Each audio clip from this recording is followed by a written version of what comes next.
If you had lived in the Valley of Mexico 600 years ago, before the first Spanish sails ever cut across the horizon, you would have woken each morning to a sight that seemed almost impossible. Fields that floated, not quite land, not quite water, but something in between.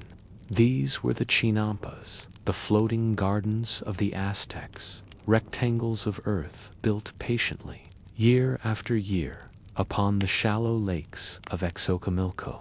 They were not glamorous, they were not carved from stone or decorated with gold, but they fed tens of thousands of mouths, and in their quiet way, they kept an empire alive.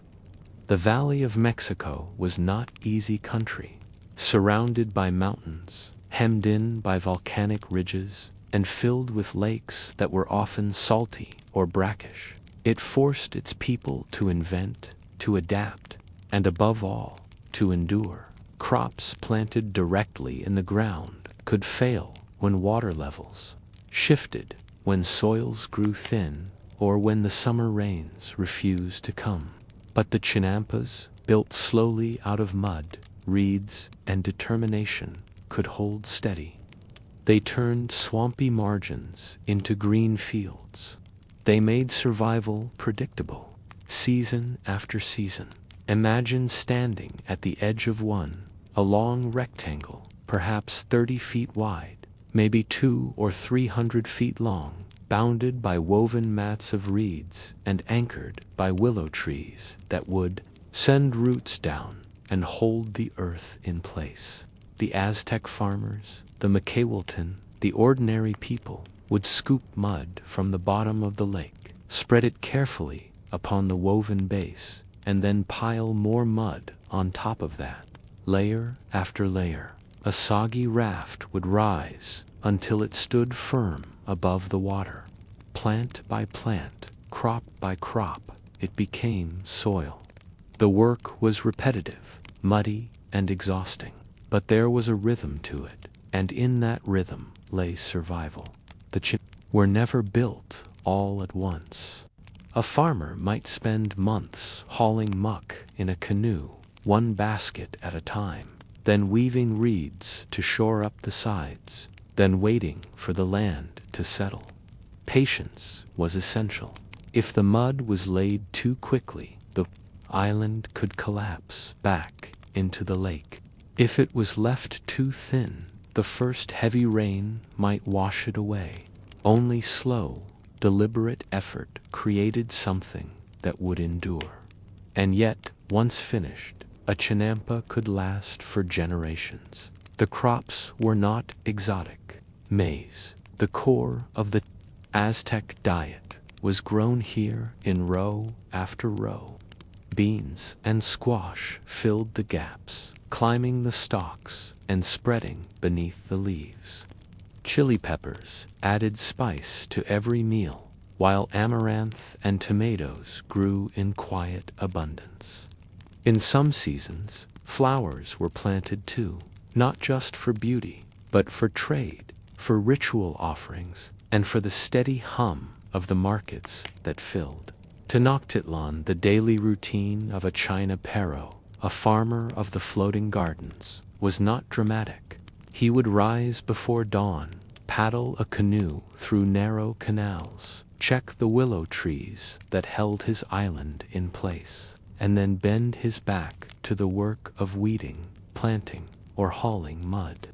The air was heavy with the smell of damp earth and lake water. Birds stirred in the reeds. The sound of paddles carried across the channels. There was no sudden glory in it, no rush of conquest, just quiet labor, repeated endlessly. And yet, without this labor, the city would starve, because in the middle of that valley rose Tenochtitlan, the great city of the Mexica, perched upon its own island, home to perhaps 200,000 people at its height. Feeding so many mouths was not simple. Tribute poured in from conquered provinces, but local food was essential. The chinampas of Xochimilco, arrayed like a green patchwork across the lakes, became the larder of the empire. Day after day, canoes, heavy with maize and vegetables, glided toward the markets. Without them, even the most fearsome warriors, even the most powerful priests, would go hungry. What made the Chinampas remarkable was not just their ingenuity, but their efficiency. Studies, centuries later, would show that an acre of Chinampa could yield as much as 7 times the produce of an ordinary dry field. The water at their edges kept the soil moist even in dry spells. Nutrients from lake mud enriched each harvest. Farmers could grow crops year-round, sometimes reaping 7 harvests in a single cycle. For an empire constantly on the move, always at war, always demanding tribute, this reliability was priceless. But for the men and women who bent to the task, the work remained tedious. Mud on the hands, reeds that needed weaving, canoes that needed repair, one day blurred into the next. It was not the sort of story kings told, nor the sort that poets sang. It was background noise, boring history, the quiet pulse beneath the louder rhythm of empire. And yet, it was here, in the monotony of tending maize and beans, that survival was secured. The floating gardens shaped more than just food supplies. They shaped social life. Entire families tended Chinampas, passing them from father to son, mother to daughter. Children learned early to balance on narrow canoes, to push long poles through shallow water, to scoop mud and plant seeds. Festivals tied to the harvest were celebrated with offerings, dances, and songs, but always with the awareness that next season's planting was already waiting. The gardens tied generations together, not through heroism, but through endurance. Even the landscape was transformed. From above, the lakes would have looked like a checkerboard, rectangles of green divided by silver ribbons of water. The air would have smelled of wet reeds, fish, and the smoke of distant fires. Frogs croaked, insects buzzed, and the voices of farmers drifted from one Chinampa to another. It was a living machine, quietly feeding an empire, and yet so unassuming that centuries later, much of it would be forgotten beneath modern streets. The Spanish, who arrived in the early 16th century, noticed them, of course. They marveled at the endless markets of Tenochtitlan, the canals filled with produce, the strange sight of fields floating on water. But they did not always appreciate the centuries of labor that had built them. In time, conquest would tear through the valley, and the Chinampas would decline. Yet here and there, in Xochimilco, they endured, tended quietly even as the world around them changed. To lie back and imagine them is to imagine a slower world, a world where survival came not from sudden brilliance or violence, but from repetition. Mud piled upon mud, seed after seed, season after season. There is something almost soothing in it. Not dramatic, not urgent, but steady. You can picture the canoe rocking beneath your knees, the feel of lake water on your skin, the slow bending of your back to scoop another basket of mud. Nothing hurries, nothing leaps ahead, but somehow, in the quiet work of mud and reeds, an empire was fed, and yet a question lingers. What was it like to live every day knowing that your hands, not your kings, not your priests, but your own muddy, calloused hands, held up the weight of an empire? What thoughts passed through the minds of the China pros as they bent once more to their endless task? If the Chinampas were the body of the Aztec food system, then the canals were its veins.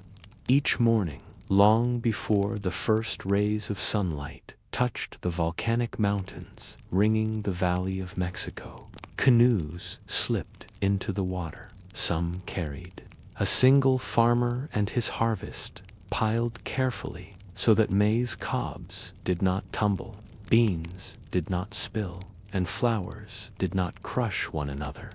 Others carried entire families, with children perched on baskets, while elders steadied the load. The water was still, broken only by the soft push of poles against the lake bed. As the canoes converged, the quiet channels came alive. Narrow waterways turned into liquid roads, filled with voices, greetings, and the creak of wood. Dozens of China perros moved side by side, their harvests destined for the heart of the empire. The great market of Tlatelolco, Twin City, to Tenochtitlan. There, in a square that could hold tens of thousands, the floating gardens revealed their true significance. For here, the fruits of the Madondreed rectangles were exchanged, counted, and consumed by the empire's hungry population. Imagine arriving at that market. Row upon row of vendors sat with piles of produce, maize stacked in careful mounds, beans heaped into baskets, squashes lined like sleeping green animals, chili peppers glowing like embers. There were flowers to marigolds, lilies, and others, destined not for the stomach, but for rituals and offerings. The air was thick with smells, damp earth still clinging to roots, smoke from nearby hearths, and the pungent bite of ground chili. Canoes unloaded endlessly, the rhythm as steady as the work of planting itself. Trade was not only about food. Alongside the vegetables, vendors offered baskets woven from reeds, mats for sleeping, clay pots for cooking, and obsidian blades sharp enough to cut flesh with ease. But the foundation of it all, the steady heartbeat beneath the noise, was the produce of the chinampas. Without the constant flow of maize and beans, without the endless piles of squash and chili, the market would falter. And if the market faltered, the city would go hungry.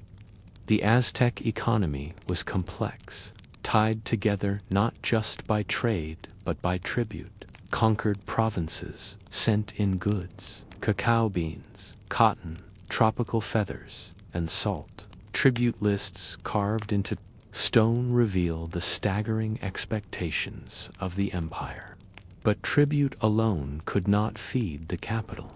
Tribute was exotic, prestigious, and symbolic of domination, but daily bread had to come from somewhere closer. That is why the chinampas mattered. They filled the stomachs of soldiers, priests, merchants, and commoners alike. Tribute might clothe and impress, but maize porridge atole filled the belly. The farmers themselves lived a life balanced between independence and obligation. On the one hand, chinampas were often inherited within families. A father passed his patch of floating soil to his son, who in turn passed it to his heirs. On the other hand, the community and the empire pressed obligations upon them. Fields had to produce not only for one household, but for taxes and markets.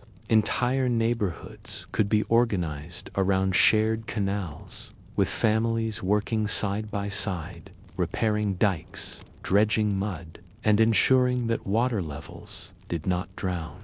The crops. Water management was constant work. The lakes of the Valley of Mexico were fickle. Some were fresh, others salty. Some rose with rains, others shrank in drought. The Mexica constructed dikes and causeways to hold waters in check, but maintenance was endless. A poorly tended dike could mean the ruin of dozens of chinampas, flooding them with brackish water.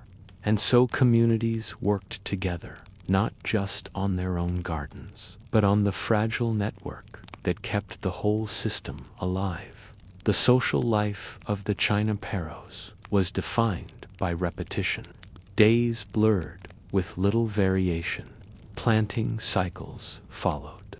The season's maize was sown, beans climbed, squash sprawled, and peppers ripened. Then came the harvest, the canoe journeys, and the market stalls. Children learned by imitation, watching their parents scoop mud, weave reeds, and measure planting rows with practiced hands. Festivals marked the passing of time, not fireworks and loud parades, but steady rituals. Offerings to Tlaloc, the rain god, were essential.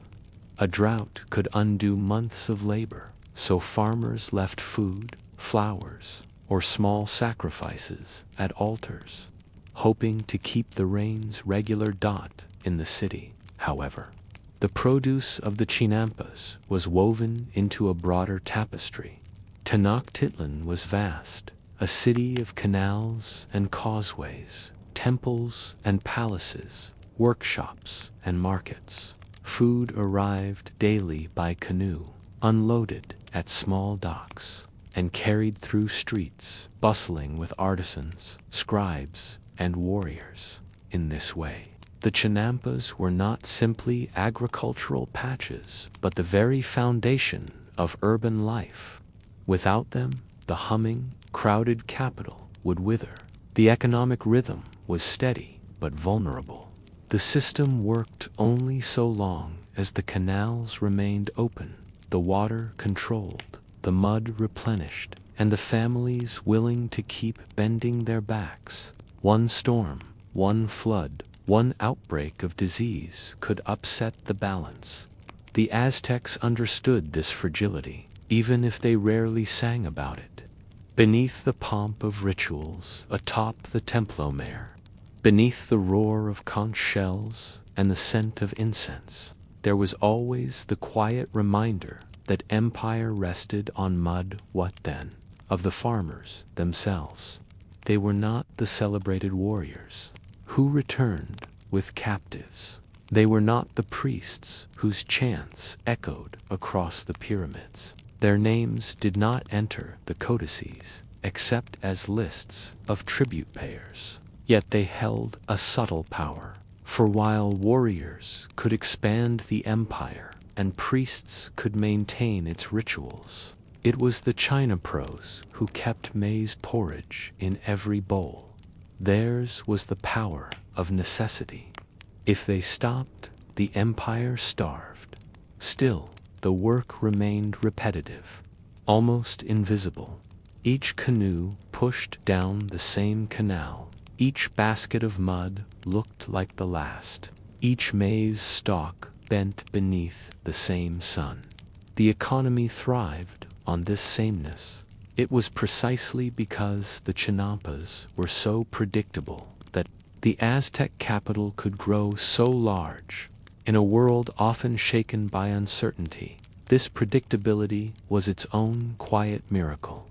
There is a lesson in this monotony, that history is not only made by moments of conquest or the rise and fall of kings, but by unchanging, unseen work.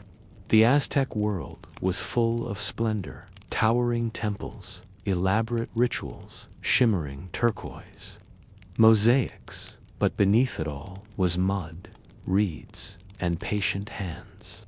That is where the true economy of empire lay. As the sun set each day, the same canoes would drift back from the markets. Empty now, save for baskets, they slipped through the fading light, paddles dipping in and out of the water with steady rhythm. Farmers returned to their chinampas, where willow trees stood in silent rows and nightbirds stirred in the reeds. Fires lit in distant homes reflected faintly on the canals.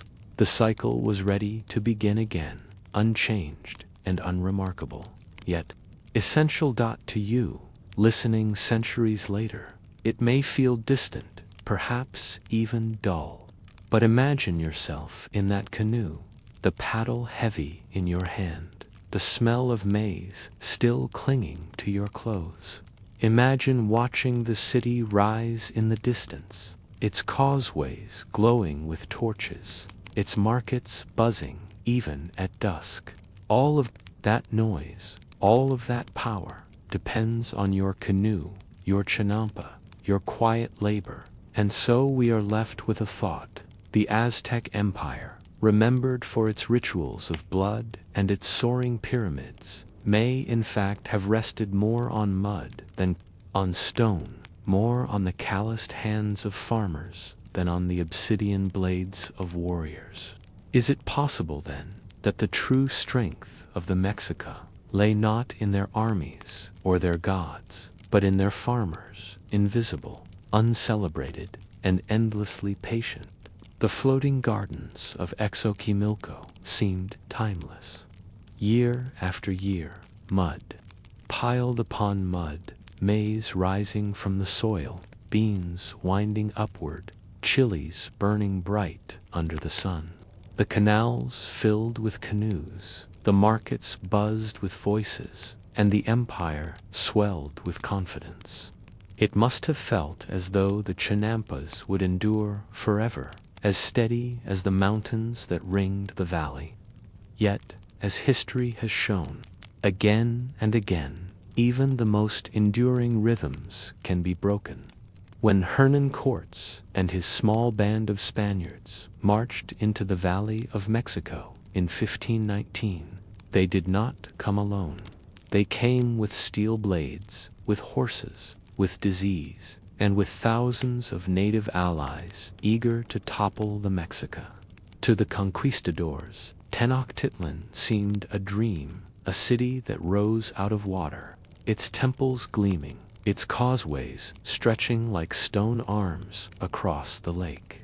And surrounding it all, like a green quilt stitched across the water, lay the Chinampas. At first, the Spanish marveled. Bernal Diaz del Castillo, one of Cortes' soldiers, would later describe the gardens in his chronicles. He was astonished that people could grow fields upon water, that they could anchor earth with trees, that such an agricultural system existed at all. Yet admiration did not mean preservation, for the Spanish were not farmers of reeds and mud. They were conquerors, and their conquest would tear at the very fabric of the Chinapas. The siege of Tenochtitlan in Iwuaryi was brutal. Canals that once carried canoes of maize now filled with bodies and debris. Causeways that had once funneled food into the city now blocked supplies. Fires, floods, and destruction swept through the valley. In that chaos, Chinampas were abandoned, left to drown under brackish water or to rot as families fled or perished. The rhythm of mud and planting, so steady for centuries, was broken in the course of months. And yet, not all was lost, for even as empire crumbled, necessity remained. People still needed to eat, whether under Mexico rule or Spanish. And so, in Xochimilco, the Chinampas endured. Families who had always tended them returned, patching reed walls, dredging mud once more, planting maize and beans. The Spanish may have dismissed the gardens as curious or primitive, but they relied on their produce all the same. The Chinampas fed colonial Mexico City much as they had fed Tenochtitlan. Still, change crept in. The Spaniards drained sections of the lake to make room for their own systems. They built churches where temples once stood, plazas where markets had thrived. They imposed new tribute systems, new crops, new hierarchies. Over time, the vast lakes of the valley shrank. Dikes and drainage projects, begun in the 17th century and expanded in the centuries after, reduced the waters that had sustained the Chinampas. What had once been a checkerboard of green fields upon water began to dry and fragment by the 19th century. Only Xochimilco and a few other areas still kept the tradition alive. The Chinampas there became relics of a world long past. Farmers, still bent to scoop mud, still guided canoes through narrow channels, but the empire their labor had sustained was gone. The floating gardens no longer fed a capital of 200,000 warriors and priests, but smaller towns and villages. What had once been the heart of empire was now a curiosity, slowly fading under modern expansion. And yet, even in fading, they survived. In the 20th century, as Mexico City sprawled outward with concrete, cars, and neon lights, Xochimilco's Chinampas remained. Tourists came to float on bright painted boats, to hear mariachi bands play as they drifted through canals. The Chinampas became less about empire and more about memory, a glimpse of what had once sustained one of the greatest cities of the pre-Columbian world. Farmers still worked them, though fewer each year. Flowers grew in abundance, sold in local markets. The rhythm of mud and red, though quieter, still pulsed. It is easy to overlook them. Tourists see only the surface, the colorful boats, the floating food vendors, the sound of music drifting across the water. But beneath that surface lies a story of survival. For more than 7 centuries, men and women have dredged mud, woven reeds, planted seeds, and bent their backs to labor. Through empire, conquest, and modern expansion, the Chinampas have endured, not unchanged, but unbroken. What, then, is their lesson? Perhaps it is that history does not only move in leaps and conquests, in kings and battles. It also moves. In mud, it moves in patience, in cycles, in the quiet work that goes unnoticed until it disappears. The Chinampas remind us that resilience is often boring, that survival is rarely dramatic. It is the repetition of small acts, not the brilliance of sudden ones, that sustains civilizations. Picture the scene one last time: a farmer at dawn, his canoe sliding silently into the canal, his pole pushing against the shallow lakebed. He reaches his Chinampa, where maize stands tall, beans climb, and squash spread wide. He bends, scoops mud with practiced hands, and spreads it across the earth. It is the same motion his father made, and his father before him, stretching back. Across centuries, the sun rises. The air smells of damp earth and water. Nothing is urgent, nothing is new, but everything depends on it. The Aztec pyramids may have crumbled. The Spanish palaces may have risen. The highways of Mexico City may now roar, but still, in Xochimilco, the water carries canoes, and the floating gardens breathe, and so we are left with a final reflection. If civilizations rise and fall upon such fragile, overlooked foundations, how many of our own floating gardens, the quiet, repetitive labors of ordinary people, sustain the empires of today unnoticed until they vanish?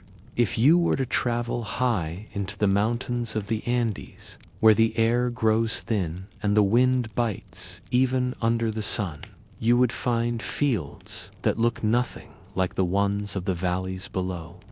Here, land is carved into steps, terrace after terrace, stacked against the slopes, climbing upward as if the mountain itself had been reshaped by human hands.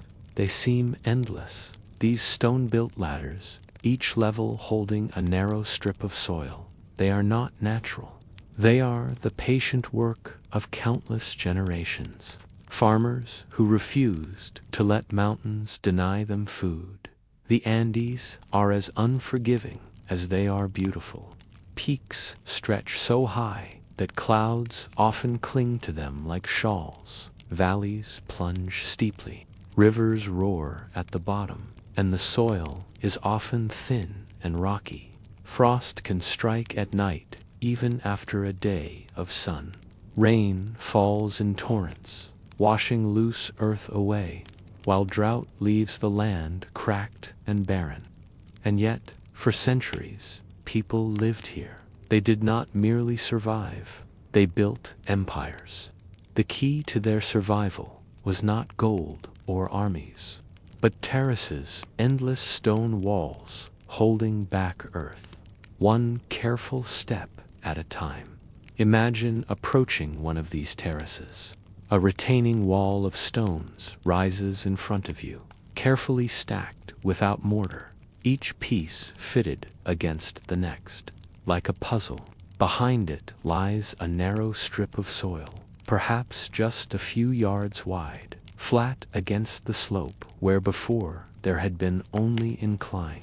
Above it, another wall, another strip, and above that, another and another, climbing upward until they vanish into mist. Each wall is a triumph, not of conquest, but of patience. Each stone was carried, lifted, and set in place by human hands. The terraces served many purposes. Most obviously, they created flat land for planting. A slope too steep for maize or potatoes could, once terraced, hold rows of crops steady.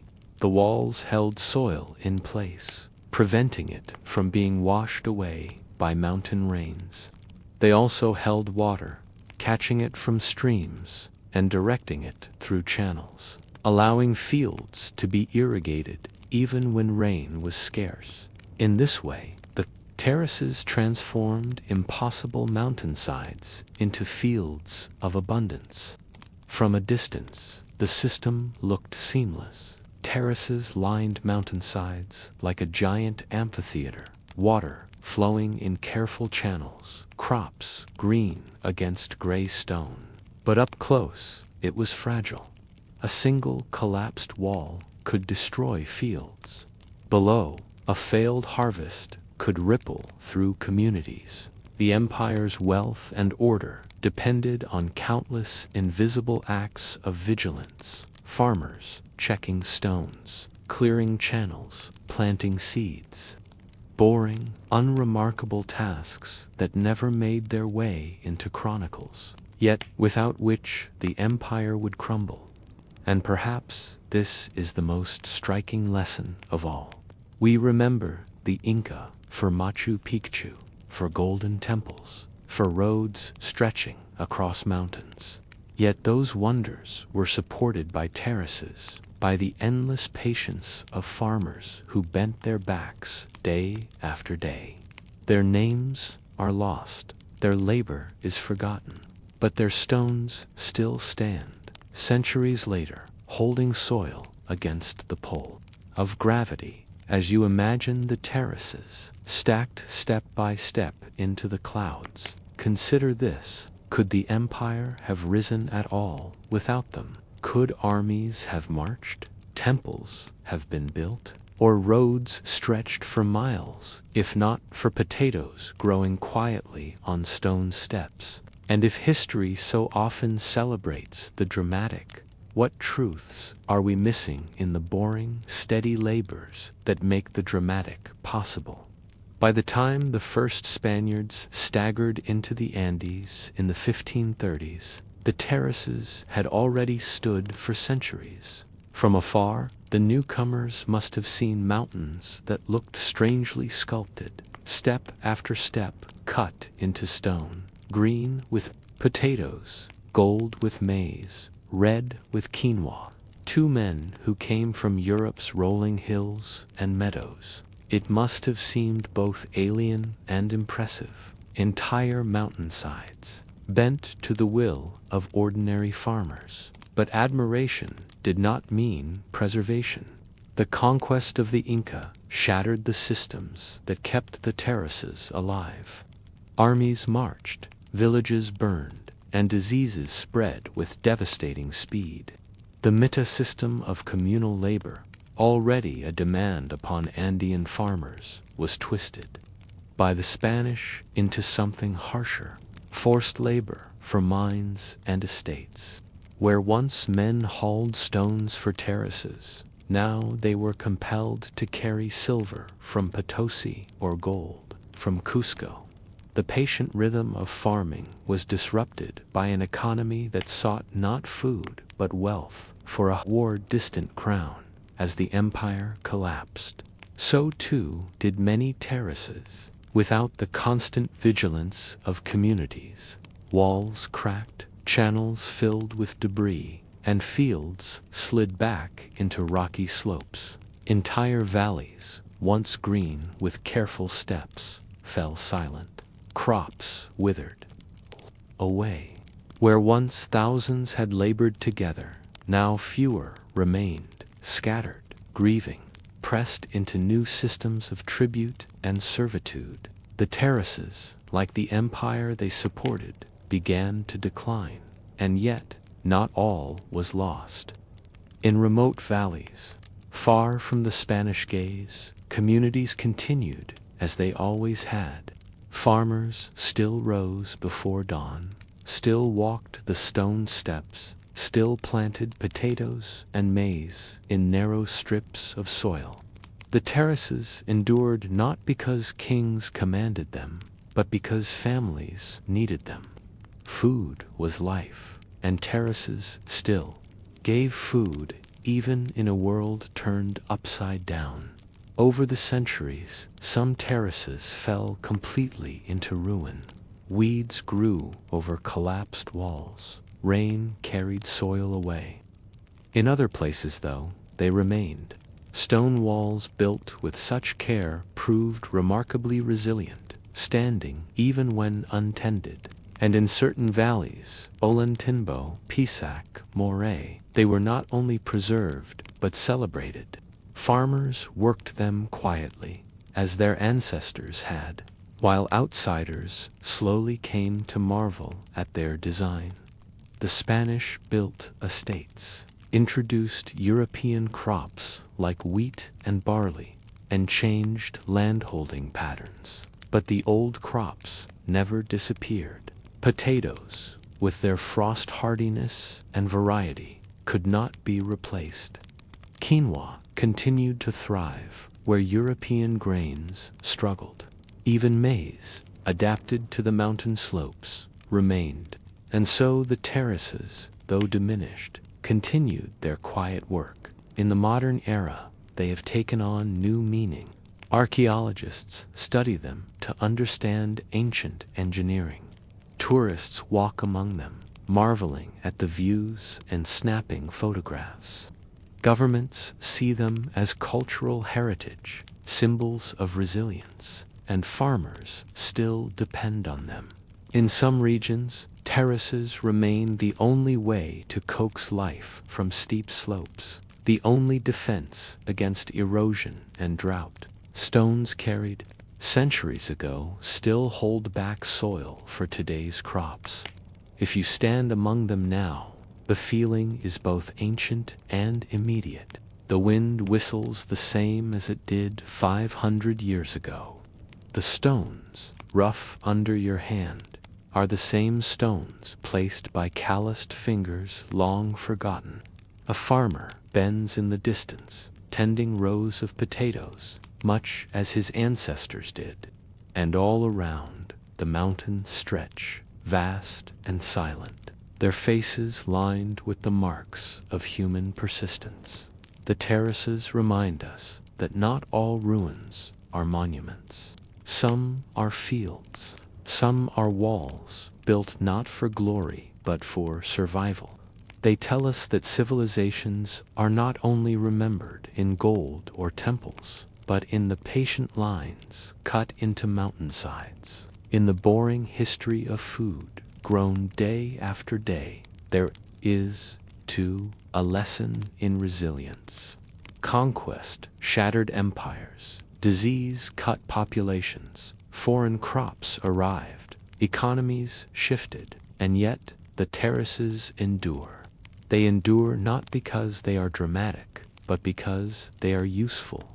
Stones hold soil, soil grows food, families need to eat, and so long as those truths remain, terraces will remain.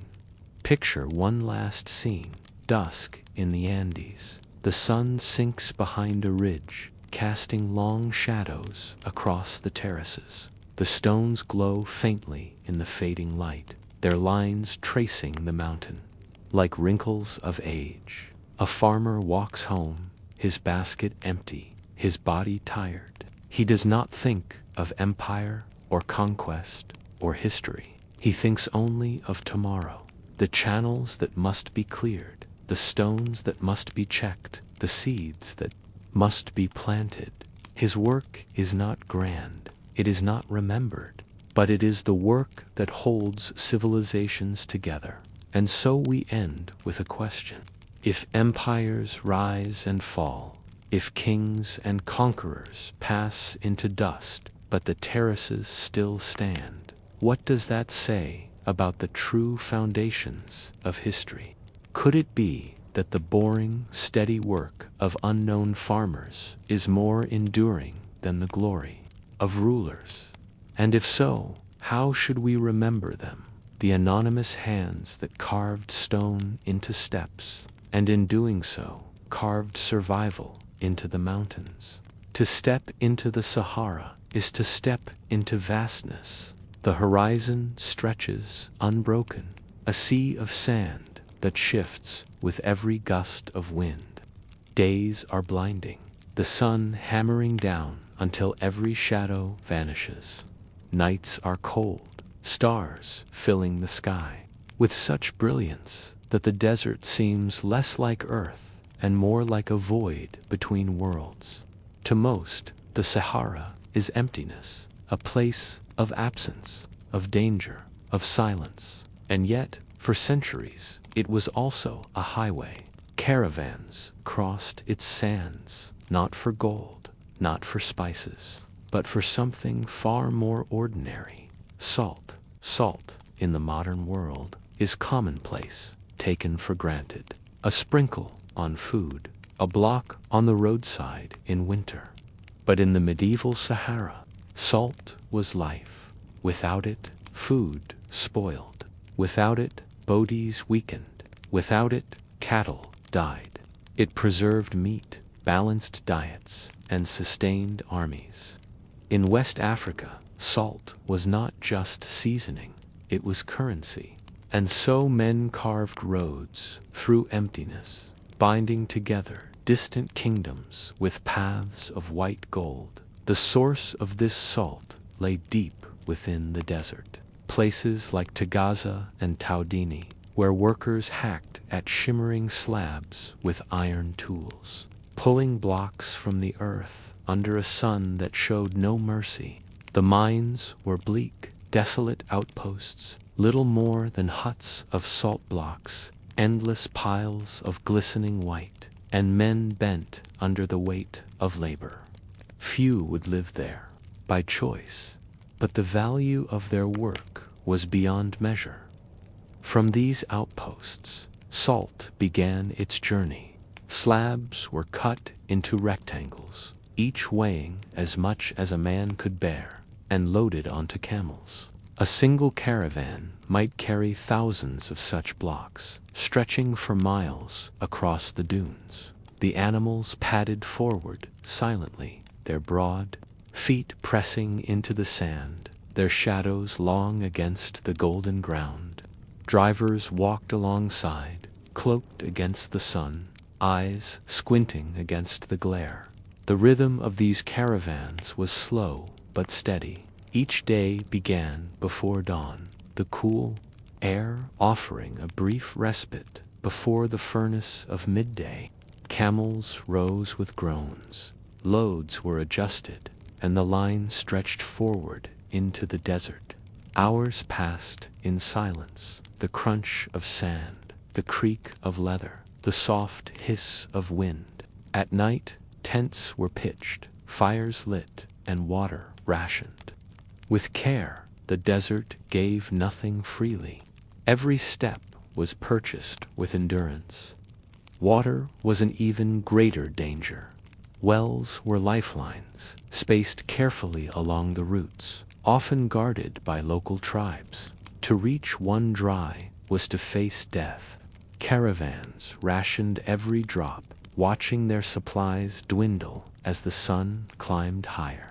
Some wells were poisoned by salt, others ran brackish, but even so, they were precious. To miscalculate, to miss a landmark, to arrive at a dry well, these were disasters from which few returned.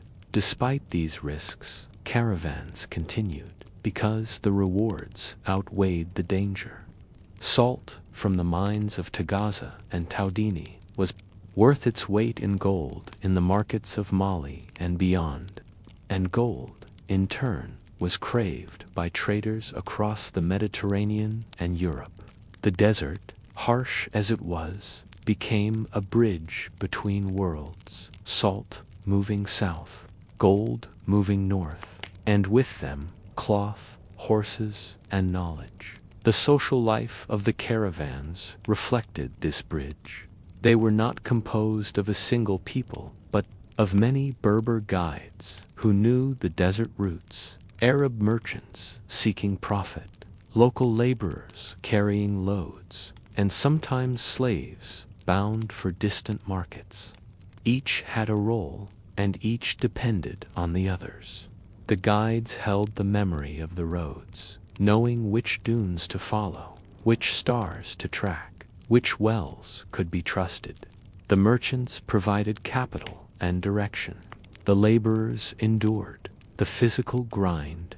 Together they moved salt across a sea of sand in the evenings. When camp was made, the social rhythm revealed itself. Fires were lit, tea brewed slowly in small metal pots, and food was shared sparingly. Conversations rose in fragments, stories of other caravans, rumors of markets, memories of villages left behind, secured.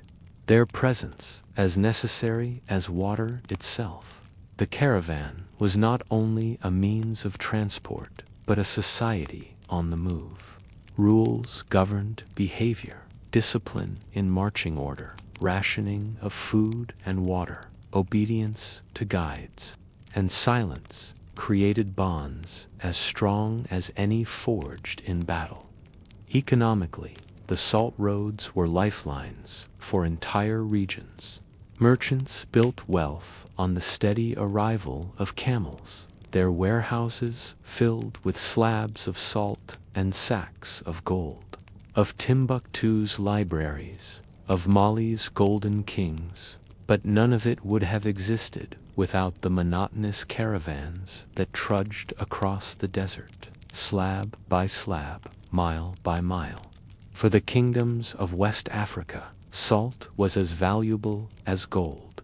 Soldiers needed it to preserve meat, farmers to season grain, herders to keep cattle alive.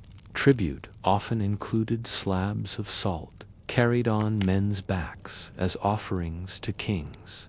Wealth was measured not only in coins or medals, but in how many blocks of salt a ruler could command. The roads of the Sahara were therefore not optional. They were arteries of survival, and yet, despite their importance, the traders remained largely invisible in history. Chronicles speak of kings and conquests, of golden courts and famous scholars. They rarely mention the man trudging beside his camel, his lips cracked with thirst, his eyes scanning the horizon for a well. Yet it was this man, repeated thousands of times across centuries, who made those courts and scholars possible. Returned year after year, following the same paths, enduring the same hardships. They adapted little, for the desert allowed little change. Camels remained the ships of the desert, salt remained the cargo, and the rhythm of the roads continued. History moved slowly here, measured not in battles or inventions, but in steps across sand. To imagine yourself in such a caravan is to imagine surrendering to repetition. The horizon never changes. The sun burns each day. The wind sings the same notes. Your only comfort is the slow certainty that if you keep walking, if you keep following the guide, you will eventually see the green of the Niger River Valley or the walls of Timbuktu. Until then, your world is sand, salt, and silence. And so we are left with a thought. If empires can rest upon the backs of men who walked silently beside camels, carrying nothing more glamorous than salt, then perhaps the foundations of history are always quieter than we imagine. Is it possible that the true wealth of kingdoms lies not in gold or glory, but in the unnoticed endurance of those who carried the boring burdens across the desert? By the 14th century, the salt roads of the Sahara had reached their peak. Caravans wound endlessly across the dunes, linking the salt mines of Togaza and Taudeni with the cities of Mali. Gold flowed north, salt flowed south, and the desert became not a barrier but a bridge between worlds. It was during this time that the kings of Mali, men like Mansa Musa, rose to prominence, their wealth dazzling even the chroniclers of faraway lands. Mansa Musa's pilgrimage to Mecca in 1324 is legendary. His entourage stretched for miles, with thousands of followers and camels bearing gold. In Cairo, he spent so lavishly that the price of gold was said to have dropped for years afterward. Yet behind this splendor lay something far less dramatic: salt caravans. Without them, the gold of Mali would not have been exchanged for the goods of the Mediterranean world. Without them, the empire's wealth would have remained locked in the ground. The city of Timbuktu became the symbol of this connection. Nestled on the edge of the desert near the Niger River, it grew from a trading outpost into a center of learning and commerce. Here, slabs of salt from the Sahara lay beside gold from the forests, manuscripts from North Africa, and cloth from Europe. The city hummed with exchange, its vitality tied directly to the rhythm of caravans trudging across sand. The Songhai Empire, which followed Mali in dominance, inherited this wealth. Its rulers commanded armies and scholars alike, but like Mali before it, their strength depended on the salt trade. Tribute in salt and gold filled their coffers, while the steady march of caravans ensured the survival of soldiers and subjects. The empire's grandeur rested quietly on the backs of camels and the patience of traders who rarely saw their names remembered. And yet, even at their height, the salt roads were fragile. Caravans depended on the knowledge of guides, on the cooperation of tribes along the way, on wells that might run dry. Any disruption could threaten the flow. Wars, raids, or shifts in power often made the routes dangerous. But the need for salt was so constant, so unrelenting, that caravans endured despite these risks. The decline of the salt roads came not from the desert itself, but from the sea.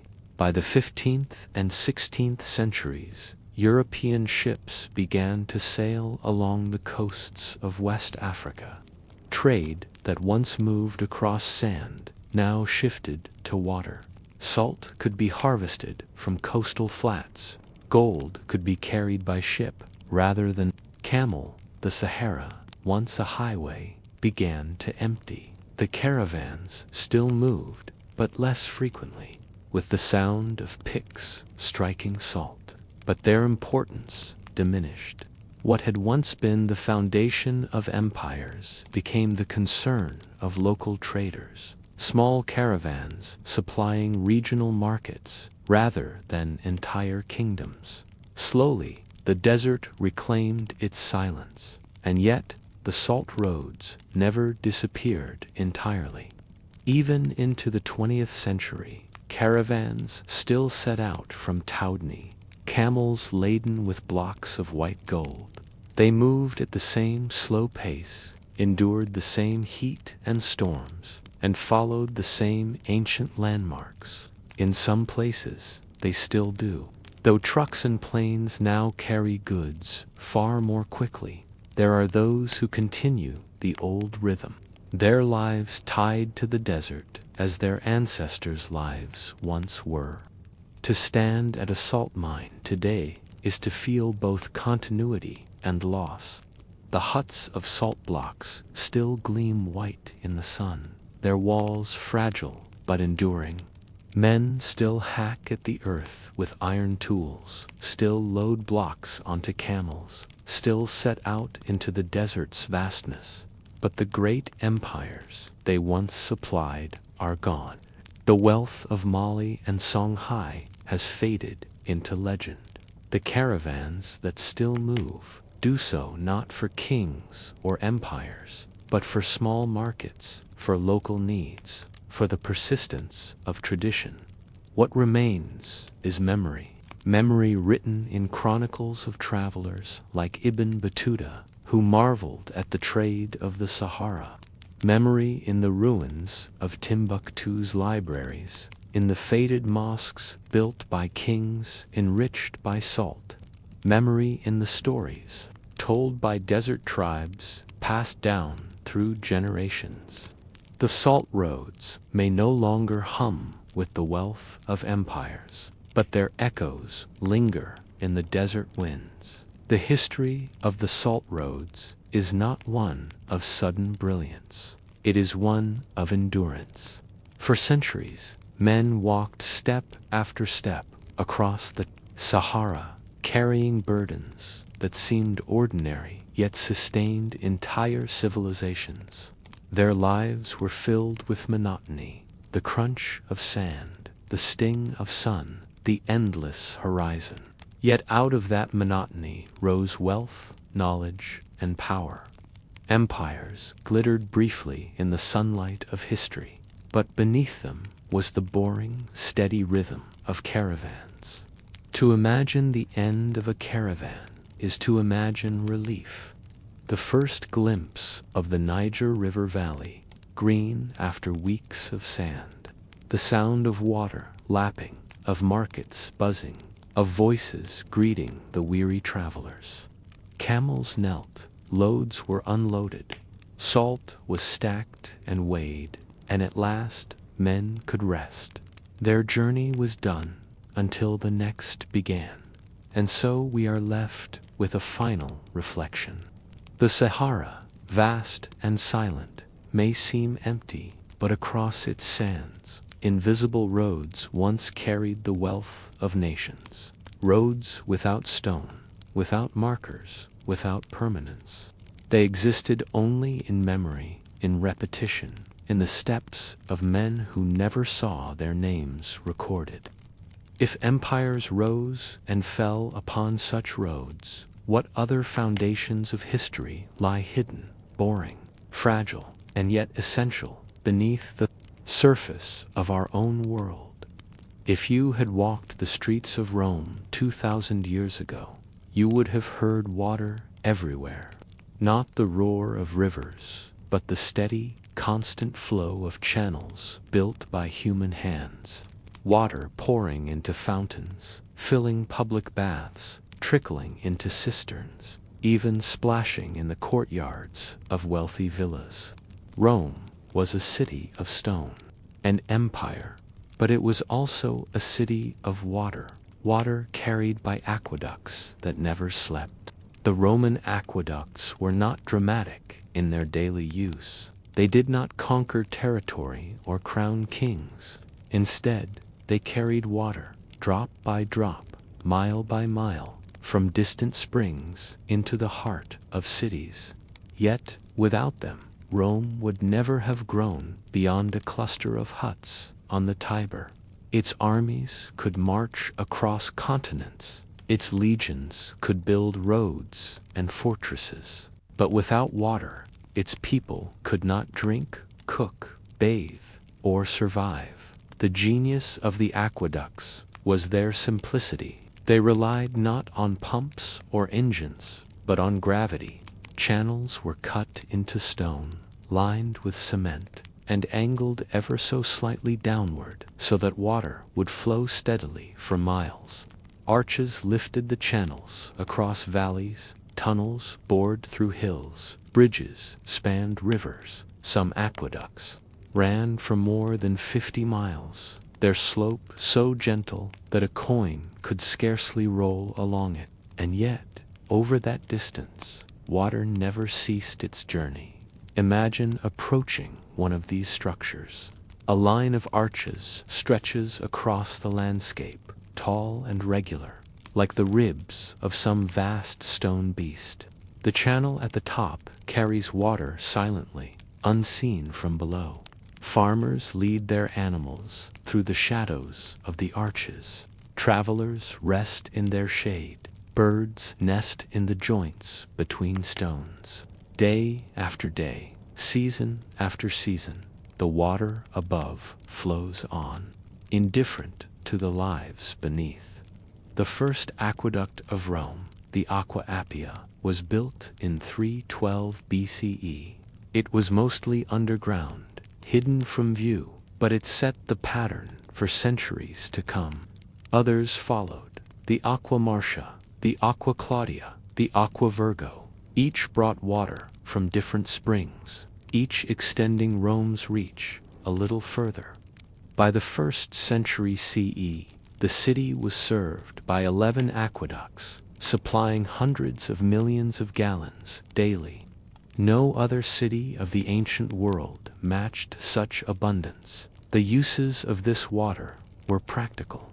Public fountains dotted the streets, where ordinary citizens filled their jars. Public baths consumed vast quantities, heated and cooled for men and women of every class. Private homes of the wealthy boasted their own supplies, trickling into basins and gardens. Water cleaned streets, supplied workshops, and irrigated fields beyond the city walls. It was everywhere, so constant that Romans rarely thought of the miracle behind it. The maintenance of this system was relentless. Workers known as equerri inspected channels, patched leaks, cleared blockages, and measured flow.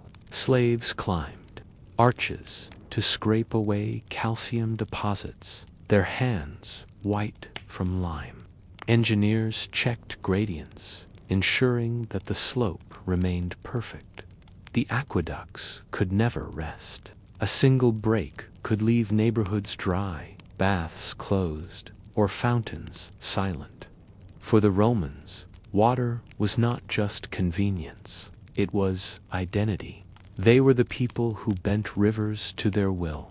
And yet, for all their grandeur, aqueducts were boring in their operation. Water flowed day and night, unchanging, unhurried. Fountains splashed the same way each morning. Baths filled with the same warmth each evening. The rhythm was steady, predictable, unremarkable, and precisely because of that, civilization thrived. Soldiers could march, senators could argue, poets could write, because water flowed without pause. From a distance, the aqueducts looked eternal. Their arches marched across valleys as if they had always been there. Travelers marveled at them, chroniclers praised them, but for the men who maintained them, they were endless labor. Each leak patched, each stone reset, each channel scraped was one more day of monotony. Few remembered the names of the workers. Fewer still marked their graves. Yet their steady hands kept Rome alive. To imagine standing beneath an aqueduct at dawn is to feel its quiet authority. The air is cool, damp, with the scent of water. The arches tower above, their stones rough but steady. Somewhere far above, water slips through the channel, unseen but certain. Birds call, carts creak, people stir, and all of it rests upon the silent flow overhead. Rome may have been built on conquest, but it endured on water. And so we are left with a thought.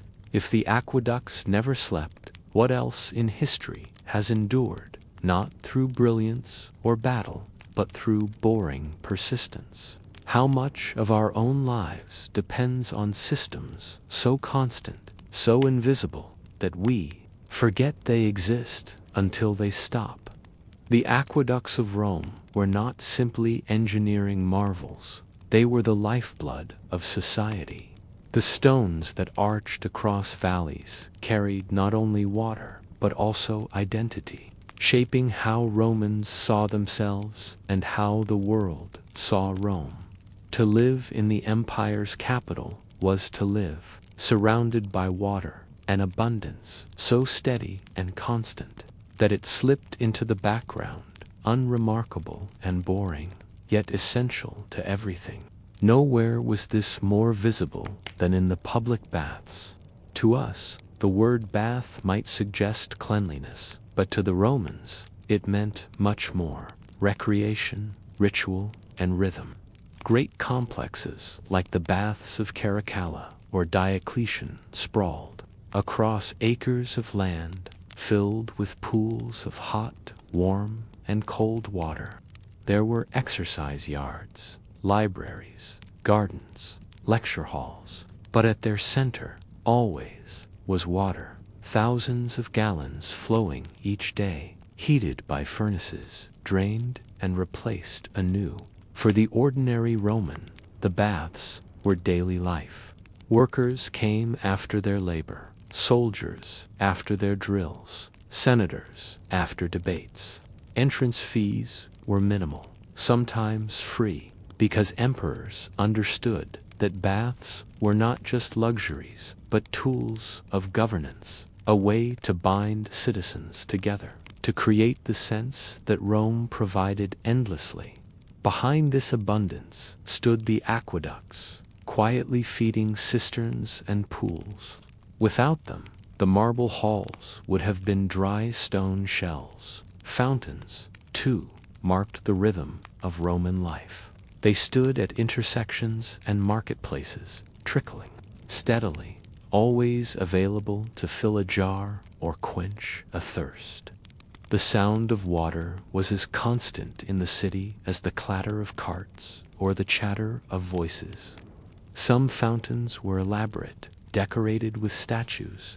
Others were simple basins. All were supplied by the same unseen channels. For the poor, these fountains were survival. For the wealthy, they were symbols of order, proof that Rome never failed. In villas and estates, aqueducts reached even further. Wealthy households could have water piped directly into gardens, where it fed ornamental pools, fish ponds, and trickling fountains. To walk through such a garden was to hear water falling over stone, cooling the air, softening the heat of summer. Guests admired not only the beauty, but also the implication. Here was a man so connected to the power of Rome that rivers themselves flowed into his home. Yet all of this abundance came at the cost of endless labor. The aqueducts did not maintain themselves. Beneath the arches, behind the fountains, in the hidden channels that ran under streets, men worked constantly. A quarry checked levels and flows. Slaves scraped lime from stone walls, their bodies coated in white dust. Divers swam through cisterns to clear blockages, their lungs burning with effort. Teams patched cracks with mortar, replaced broken stones, or rebuilt collapsed sections after storms or earthquakes. The monotony of this work matched the monotony of the water itself. Each day brought the same tasks: inspecting, cleaning, repairing. The city depended on them, yet their names are lost. History records emperors who ordered aqueducts built, engineers who designed them, but rarely the men who bent over channels with spades and chisels, who dragged stones into place, who endured cold water and dangerous heights. Their labor was invisible, boring, and essential. The aqueducts also shaped urban order.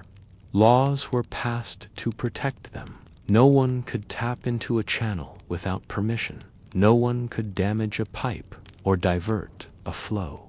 Officials called curators aquarum oversaw the system, keeping detailed records of sources, volumes, and distributions. Corruption was common.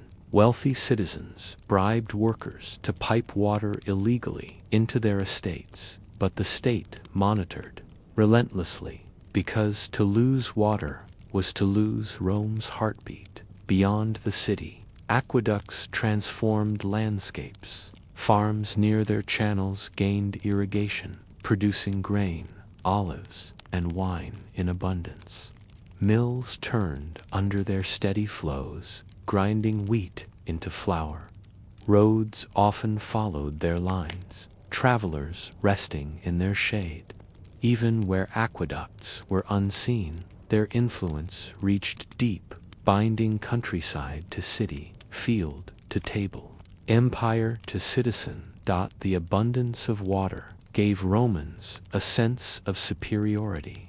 Ancient writers boasted that no other people enjoyed such plenty. To walk through a city filled with fountains and baths was to believe in Rome's destiny, in its eternal nature. Water was propaganda in liquid form, a demonstration that Rome commanded not only armies but also nature itself. And yet, for all its splendor, the system was fragile. One broken channel could dry a neighborhood. One corrupted official could divert supplies. Drought at the source could leave fountains silent. The empire rested on rivers that had been bent and captured, and maintaining them required vigilance. As constant as the flow itself, picture the daily scene: a Roman child carrying a clay jar to a fountain, dipping it into the cool water as voices echo around.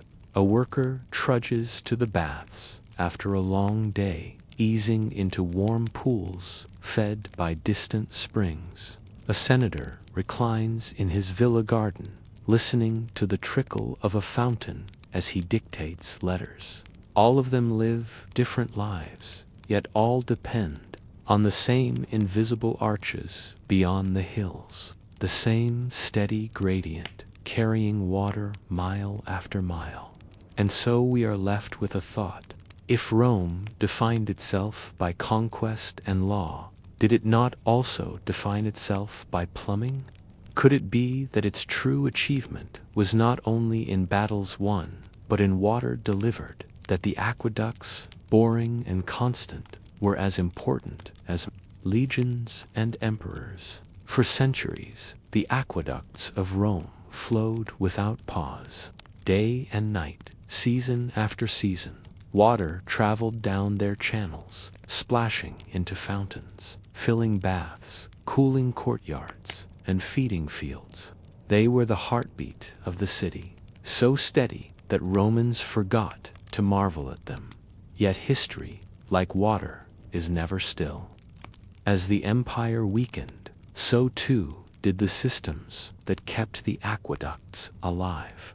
The decline did not come suddenly, nor everywhere at once. Some aqueducts continued to function long after Rome's power waned, their stones enduring even as armies faltered. But others fell victim to neglect, war, and the slow erosion of time. Maintenance, once constant and disciplined, became sporadic. Funds dwindled, officials turned corrupt, workers grew scarce, channels clogged, arches cracked, and flows faltered. The water that had seemed eternal began to disappear. Invasions accelerated the ruin. During the Gothic Wars of the 6th century, enemy armies deliberately cut aqueducts to weaken Rome. Arches were toppled, channels broken, cisterns left dry. For the citizens who remained, the silence of fountains was as devastating as the collapse of walls. To lose water was to lose the rhythm of life itself. The baths closed, the markets suffered, and the city that had once boasted endless abundance shrank into a shadow of itself. Yet not all aqueducts vanished. Some remained in use, patched and repaired by medieval communities who still depended on them. Farmers diverted flows for irrigation. Monks rebuilt small sections to feed monasteries. Even in ruin, the aqueducts retained fragments of their purpose, their stones carrying water as best they could. Others survived as ruins more than as infrastructure. Their arches, broken but proud, marched across landscapes like the ribs of ancient giants. Travelers marveled at them, poets wrote of them, and painters sketched them against wide skies. They became symbols of a world that once was, of an empire that had bent rivers to its will. Even in silence, they spoke. In some places, they never fully stopped speaking. The Aqua Virgo, for example, continued to supply water into the Renaissance. It fed fountains in Rome, including the Trevi Fountain, where coins are still tossed today. The Aqua Traiana, built in the 2nd century, was restored centuries later to supply the Vatican. The channels may have cracked, the arches may have weathered, but the idea of water flowing steadily into cities endured. Modern engineers, too, learned from them. The principles of gradient, of arches and tunnels, of constant maintenance, all remained instructive. Even today, to walk under the arches of the Ponte du Gard in France or the Aqua Claudia in Italy is to see not only a ruin but a teacher. The Romans may be gone, but their water still flows in our imagination. And what of the workers who once maintained them? Their names remain unrecorded. No monuments honor the slaves who scraped lime from the channels, the divers who risked their lives in cisterns, the engineers who calculated slopes with patient care. Yet their labor endures in stone. Every arch that still stands is a testament to their persistence. Every fountain that still flows in Rome is their legacy, boring but unbroken. Today, tourists walk the ruins with cameras, marveling at their scale. They see arches stretching into distance, stones weathered but intact. They toss coins into fountains, unaware that the water they admire is part of a system begun 2,000 years ago. They admire beauty but forget monotony, for the aqueducts were never dramatic in their operation. They were boring history, steady and unseen. That is why they worked. To imagine standing beneath one now is to feel the layers of time. The stones are rough with age, lichen creeping into cracks. The arches rise against the sky, broken in places, yet still commanding. Wind whistles through gaps, birds nest in joints, and silence surrounds you. Yet in that silence, you hear echoes. The trickle of water long gone, the footsteps of workers, the voices of citizens filling jars at fountains. The aqueducts no longer flow, but their memory still does. There is a lesson here, quiet but profound. Empires fall, armies vanish, temples crumble. But the systems that sustain life, water, food, labor, often endure longer than glory. The aqueducts remind us that civilization depends not on brilliance alone, but on persistence, on stones laid carefully, on gradients measured precisely, on workers returning day after day to the same dull tasks. History's foundations are boring, and because they are boring, they endure. And so we are left with a final reflection. The Roman aqueducts may be ruins now, their arches broken, their channels dry. But in their silence lies a truth, that the greatest achievements of civilization are often invisible while they work, only noticed when they fail. If Rome was defined by conquest, it was sustained by water, water that never slept, carried on stone arches that still rise against the sky. To stand along the banks of the Yangtze River is to stand at the edge of one of the great cradles of human survival. The river winds for thousands of miles across China, cutting through mountains, plains, and valleys before reaching the sea. Its waters have flooded, destroyed, and remade landscapes for millennia. Yet, for all its power, the Yangtze's most enduring gift is rice. Along its floodplains, on its terraces, and across its countless paddies, generations of farmers coaxed life from water, creating not just fields, but a way of life. Rice is not an easy crop. It demands patience, control, and above all, water. Too little, and the plants wither. Too much, and they drown. The balance must be constant, maintained day after day. This is why the rice paddies of the Yangtze are remarkable. They are not simply fields. They are landscapes engineered by centuries of human hands, carved into shallow basins, walled by mud, and fed by channels that diverted rivers into ordered grids. Imagine approaching such a field. Before you lies a mirror of water, its surface, shimmering beneath the sun, broken only by the tips of young green shoots.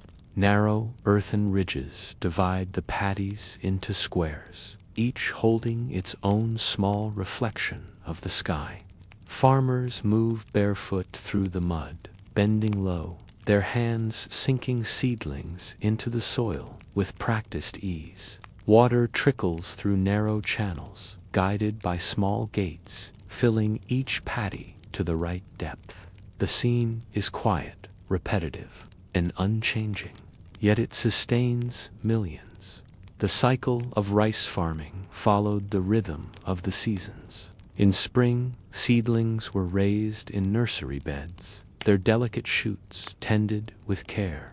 Once strong enough, they were transplanted into flooded fields, each plant set by hand, row after row. Through summer, farmers waded through the mud, weeding, checking water levels, repairing ridges. By autumn, the fields turned golden, heavy with grain. Harvest meant bending again, cutting stalks with sickles, gathering bundles, and drying them. In the sun, after threshing, rice was stored in granaries, food for families, tribute for rulers, trade for markets. This rhythm was as demanding as it was monotonous. Each stage required endless labor. A single mistake, a poorly tended ridge, a broken channel, a missed flood, could mean disaster. Floodwaters from the Yangtze often came with little warning, overwhelming paddies and washing away crops. Droughts, too, could strike, leaving fields cracked and dry. Farmers lived with constant vigilance, their lives tied to the moods of the river. But when it worked, the system was astonishingly productive.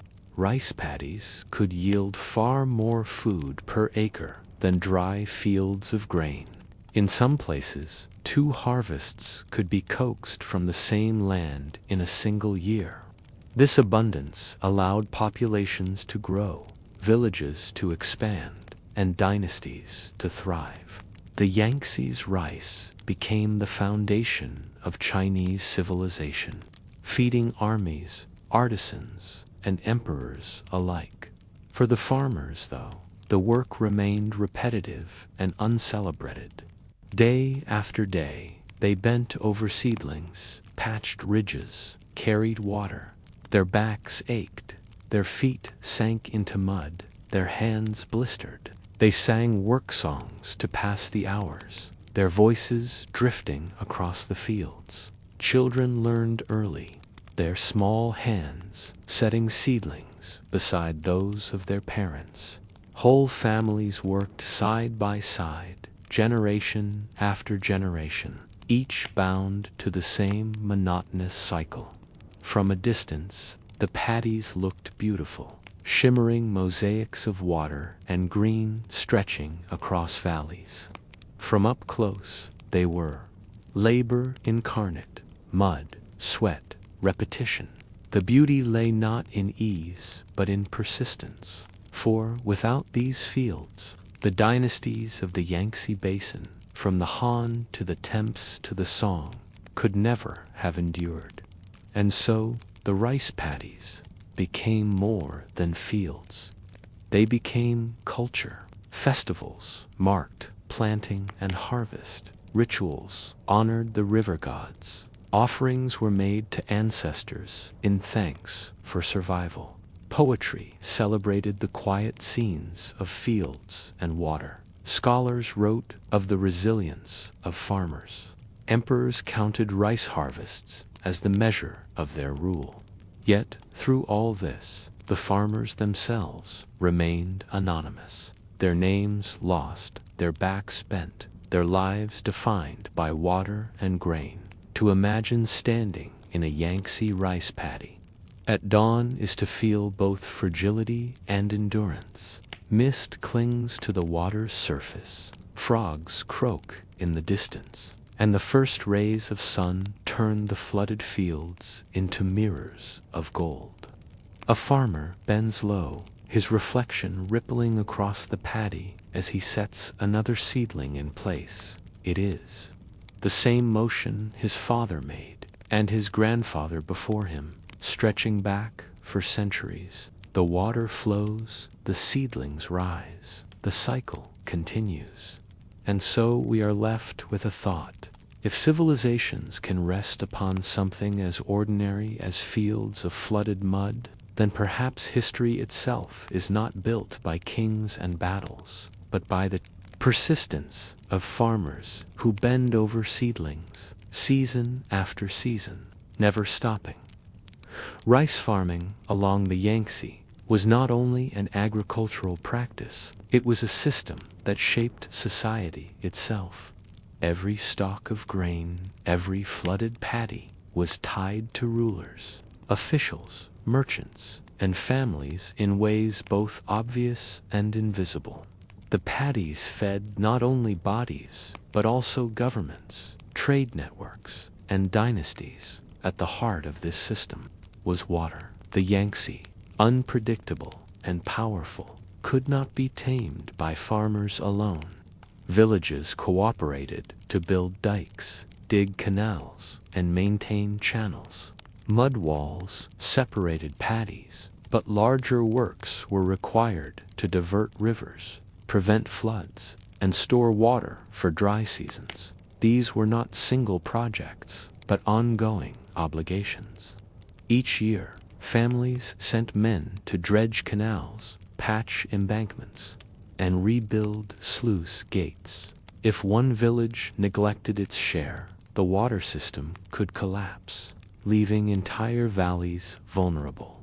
Water management became a form of governance. Officials recorded canals, organized labor, and monitored floods. Dynasties rose and fell, but the responsibility to control the Yangtze never disappeared. The state demanded not only taxes in rice, but also corvée labor, time spent repairing dikes, hauling earth, and reinforcing riverbanks. This labor was monotonous, exhausting, and often resented, but it was essential. Without it, the paddies could not function, and without the paddies, the empire would starve. Rice itself became the empire's currency. Farmers delivered a portion of their harvest as tax, filling government granaries with grain that would feed soldiers, officials, and laborers on public works. In times of famine, these granaries released stores to stabilize food prices and prevent rebellion. In prosperous years, surplus rice flowed into markets, carried by barges along canals and rivers. Towns along the Yangtze bustled with trade, their docks stacked high with sacks of grain. Merchants bought, sold, and shipped rice across provinces, turning food into profit and weaving the paddies into the empire's economy. The abundance of rice changed population patterns. Villages expanded, cities grew, and populations swelled. Rice could feed more people per acre than wheat or millet, and so the Yangtze Basin became one of the most densely populated regions on Earth. Farmers worked in tighter spaces, their paddies crisscrossing every valley floor, their houses crowded along narrow ridges. This density brought both prosperity and vulnerability. When harvests were good, markets thrived. When floods or drought struck, famine spread quickly, and rebellion often followed. Daily life in this system was repetitive but organized. Families rose at dawn, men and women walking barefoot into the paddies, children trailing behind. Work songs echoed across the water, keeping rhythm as seedlings were planted or weeds pulled. Meals were plain, often rice porridge flavored with pickled vegetables or fish. In the evenings, families gathered around simple fires, recounting the day's work before sleeping early, ready to begin again. But their labor did not belong to them alone. The state's demands pressed constantly. Taxes were calculated not only on land, but also on expected yield, meaning that even poor harvests left farmers burdened. Officials kept records, sometimes inflated, sometimes corrupt, to fall behind. In tax payments meant punishment, confiscation of land, forced labor, or even prison. Farmers bore the risk, but emperors reaped the reward. Yet rice was also a unifier. Markets drew together people from across provinces, their boats crowding. Rivers and canals, their voices mingling in trade. Salt, tea, ceramics, and silk exchanged hands alongside sacks of rice.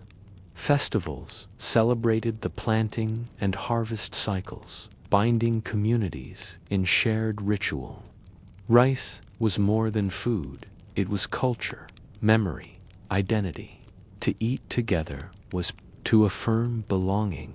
To plant together was to affirm survival. The empire understood this deeply.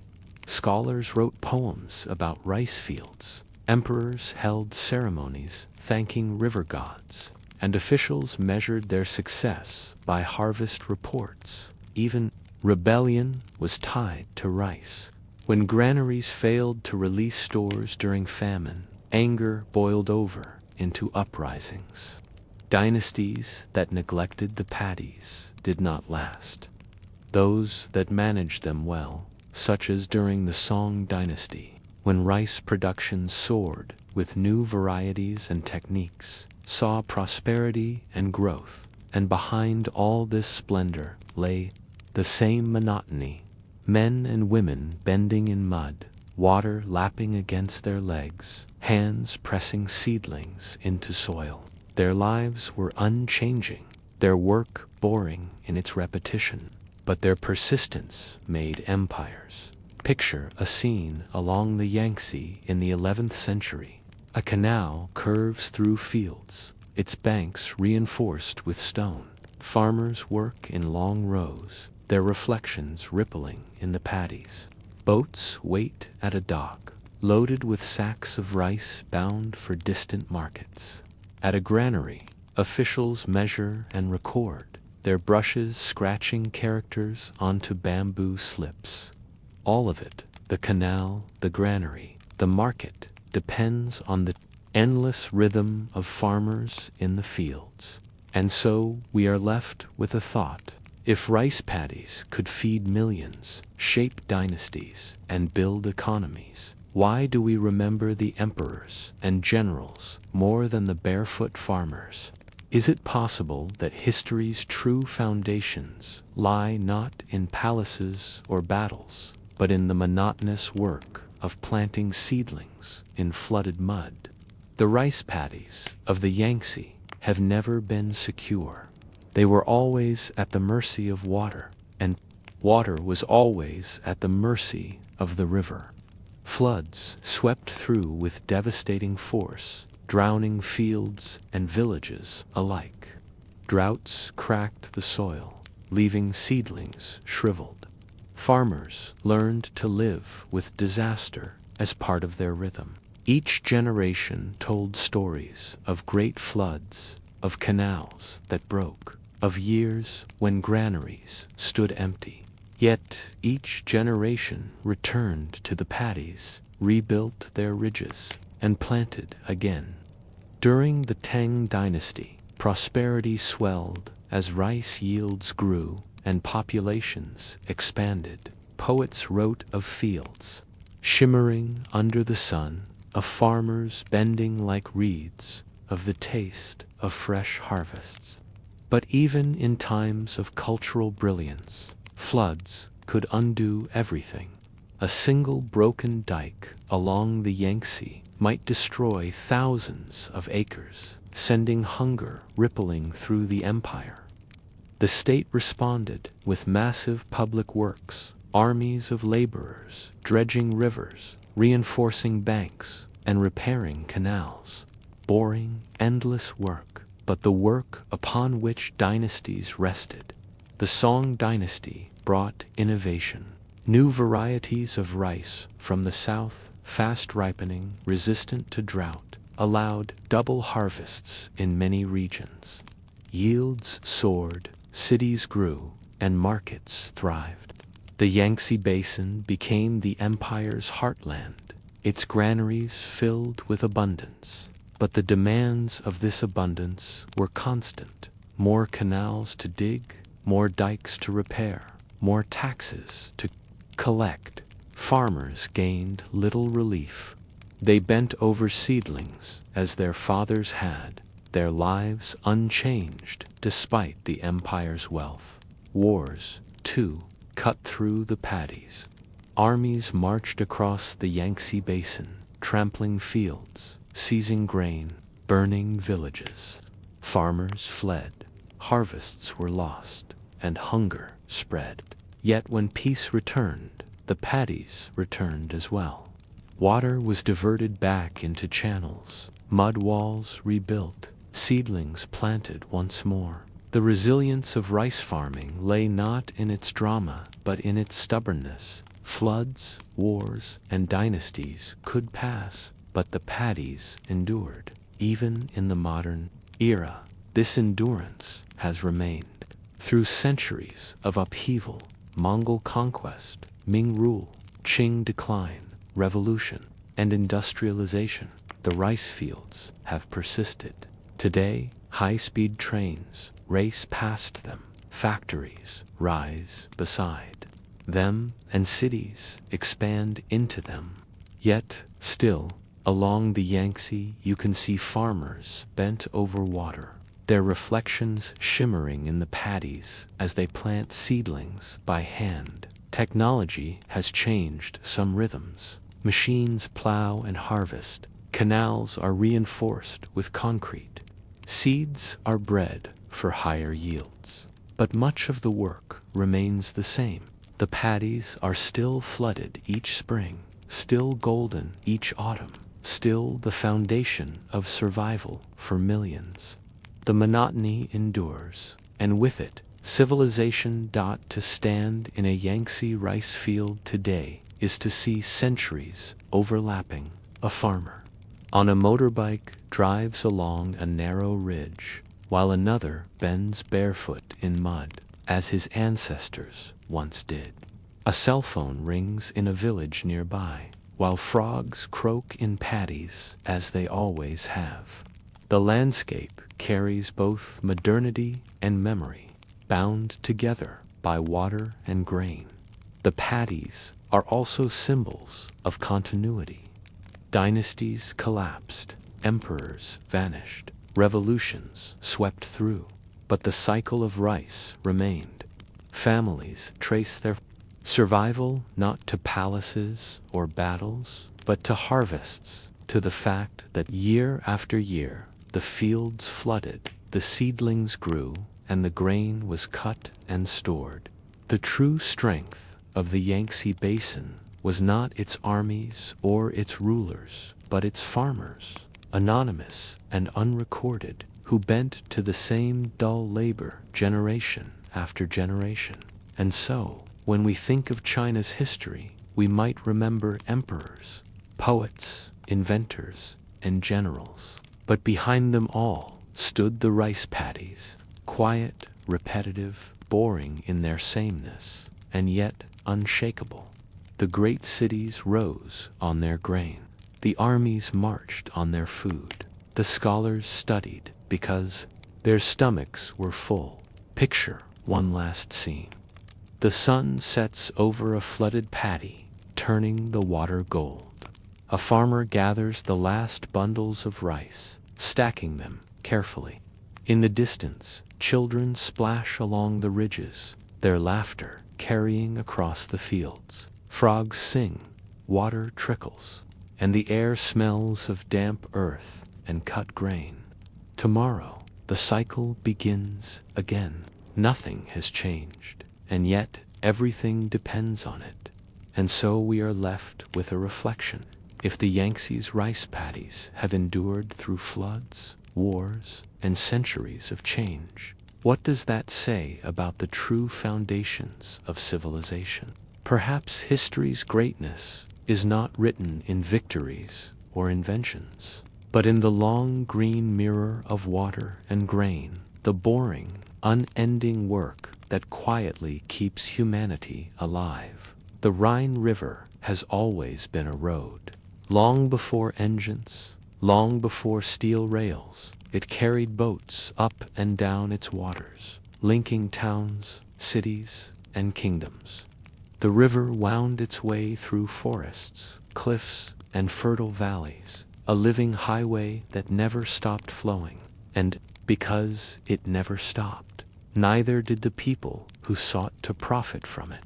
In the Middle Ages, one of the most persistent sights along the Rhine was the toll booth, castles and towers perched on cliffs and islands, where merchants were halted and coins demanded. At first glance, a toll booth seems ordinary, even boring.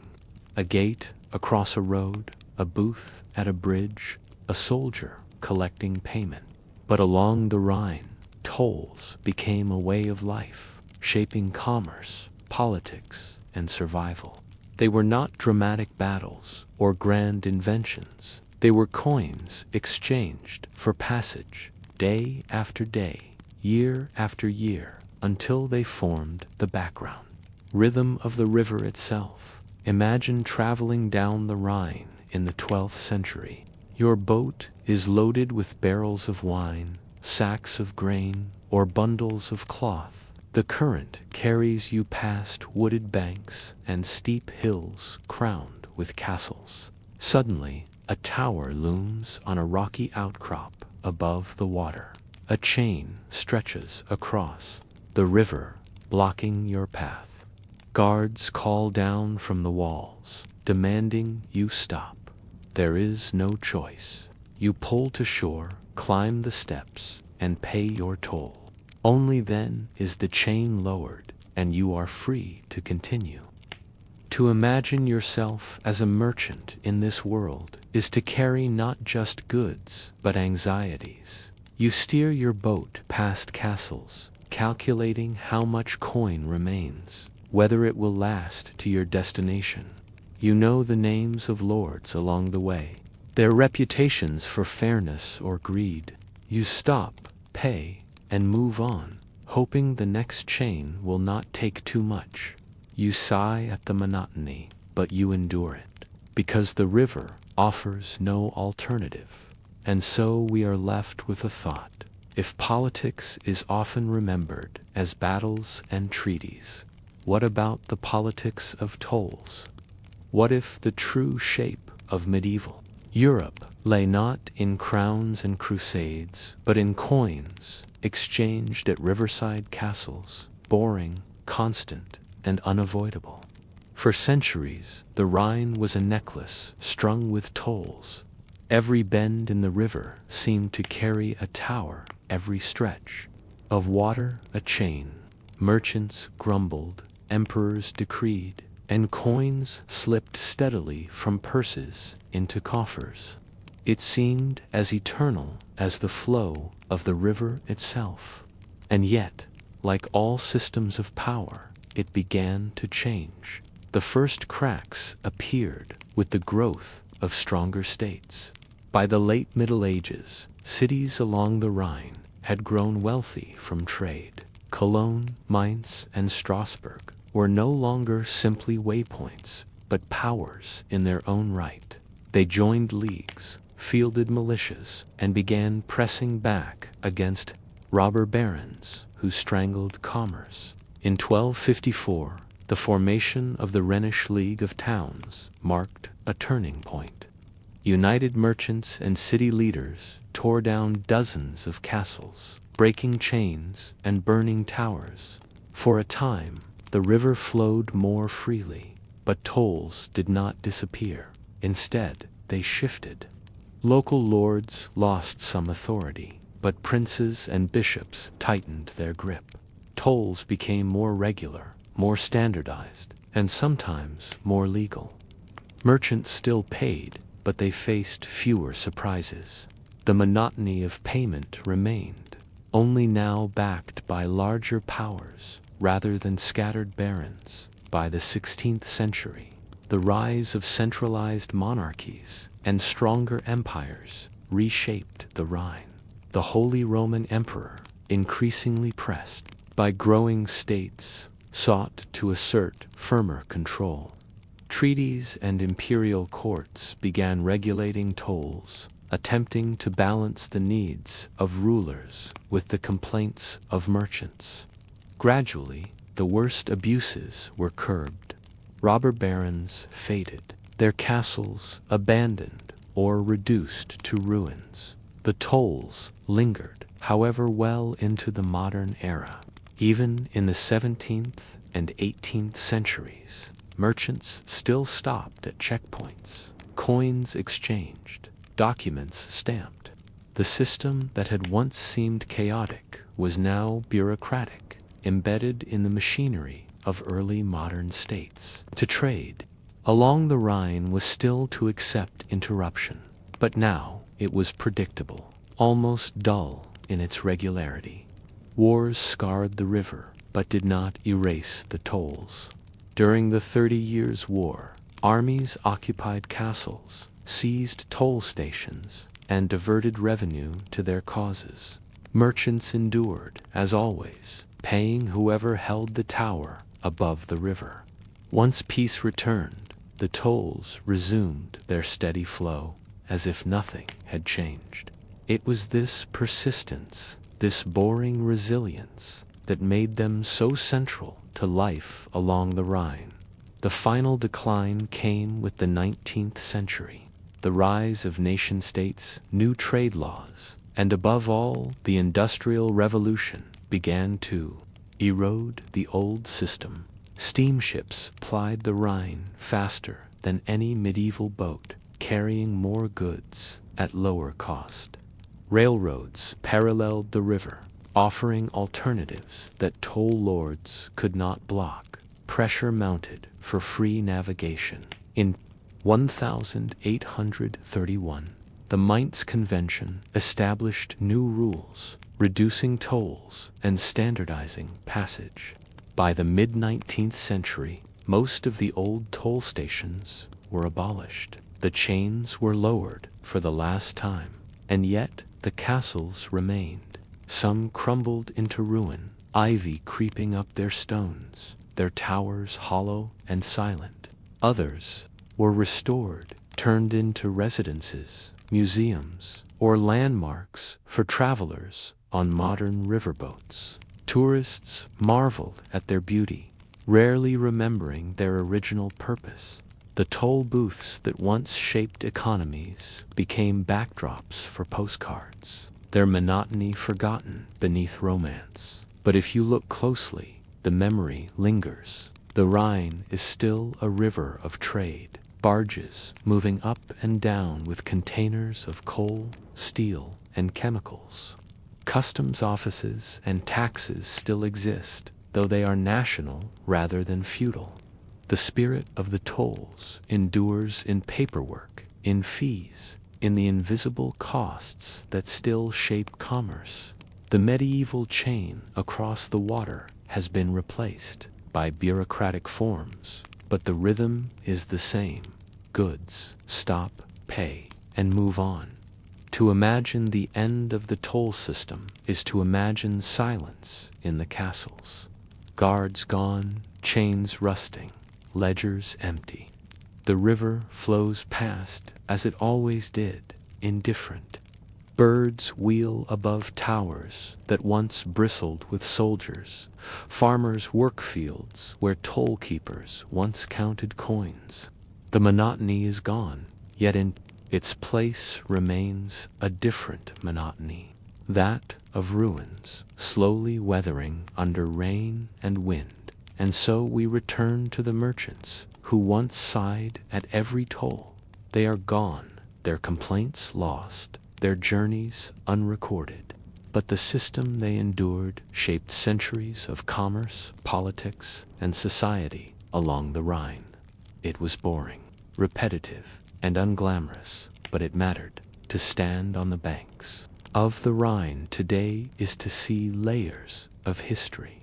Barges glide silently past, carrying goods for modern markets. Above them, ruined castles cling to cliffs, their stones crumbling but still defiant. Tourists sip wine on riverboats, pointing at towers whose chains once blocked the water. The scene is peaceful, even romantic, but behind it lies a history of coins counted endlessly, of disputes argued endlessly, of monotony that shaped an age. And so we are left with a final reflection. If medieval Europe could be defined by something as ordinary as toll booths, what does that say about the foundations of commerce and power? Perhaps history's true currents are not dramatic battles or glittering crowns, but the steady, boring exchange of coins beside a river, repeated until it becomes the very rhythm of civilization. If you had wandered into a northern European port in the 14th century, you would not have been greeted by the glitter of empire or the thunder of armies. Instead, you would have found warehouses of timber, long piers stretching into gray waters, and the steady groan of ships unloading grain, fish, and cloth. This was the world of the Hanseatic League, not a kingdom, not an empire, but a network of merchants bound together by contracts, trade, and the endless repetition of commerce. The league was not dramatic in appearance. There were no crowns, no palaces, no conquering generals. Instead, there were guild halls filled with merchants, their walls lined with ledgers and seals. There were harbors crowded with cog ships, their sails patched, their crews tired from weeks at sea. There were streets lined with warehouses, their doors creaking as barrels and sacks were rolled inside. It was a world of monotony. And yet, out of that monotony came wealth and influence, stretching across centuries. At its height, the Hanseatic League linked more than 200 towns and cities. From Lübeck and Hamburg in the west to Riga and Novgorod in the east. It was a web spun across the cold waters of the North and Baltic seas, tying together distant coasts with threads of trade. Salt from Lüneburg, fish from Bergen, grain from Prussia, timber from Scandinavia, cloth from Flanders, all flowed. Along these routes, the rhythm was steady. Ships arrived, goods unloaded, payments made, ships reloaded, and the cycle repeated. Life on the docks was predictable. At dawn, ships were moored, their hulls creaking against the piers. Crews weary from storms and salt, carried sacks of rye, barrels of herring, bundles of furs. Clerks stood nearby with quills and wax seals, recording every weight and measure. Inside guild halls, merchants counted coins, negotiated prices, and debated disputes. Nothing was sudden, nothing was glamorous, but each transaction was another stitch in the fabric of the league, another step in the slow march of commerce.